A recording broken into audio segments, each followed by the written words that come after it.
തൃശൂർ രാഗം തിയേറ്റർ നടത്തിപ്പുകാരനെയും ഡ്രൈവറെയും വെട്ടിയ കേസിൽ ഒരാൾ കൂടി അറസ്റ്റിൽ. സുനിലിനെ വെട്ടിയ പത്തനംതിട്ട അടൂർ സ്വദേശി കാർത്തിക്കാണ് പിടിയിലായത്. നടരാജ് പരശുറാം തൃശൂരിൽ നിന്ന് വിവരങ്ങൾ നൽകാനായി ചേരുന്നുണ്ട്. നടരാജ്, ഇപ്പോൾ ഒരാൾ കൂടി പിടിയിലായിരിക്കുന്നു. ഇത് ആരാണ് ഇയാൾ? ഇനിയിപ്പോൾ ഈ കേസുമായി ബന്ധപ്പെട്ട് എത്ര പേർ പിടിയിലാകാനുണ്ട്? മുഴുവൻ ആളുകളെയും പോലീസ് പിടികൂടിയോ?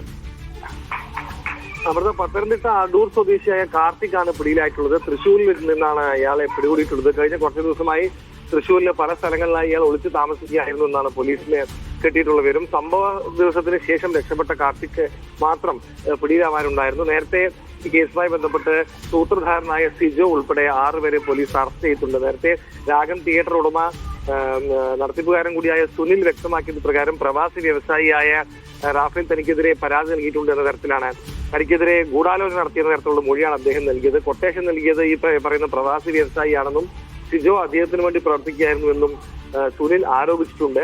കേസുമായി ബന്ധപ്പെട്ട 6 പേരെ നേരത്തെ തന്നെ അറസ്റ്റ് ചെയ്തിട്ടുണ്ട്. ഇതിൽ സൂത്രധാരനായ സിജോയും ഉൾപ്പെടുന്നുണ്ട്. എന്തായാലും മറ്റൊരു അറസ്റ്റ് കൂടി ഇന്ന് നടന്നിട്ടുണ്ട്. കൂടുതൽ പേര് ഈ സംഭവത്തിൽ ഉൾപ്പെട്ടിട്ടുണ്ടോ എന്ന കാര്യം പോലീസ് പരിശോധിച്ചു വരികയാണ്. ശരി നടരാജ്.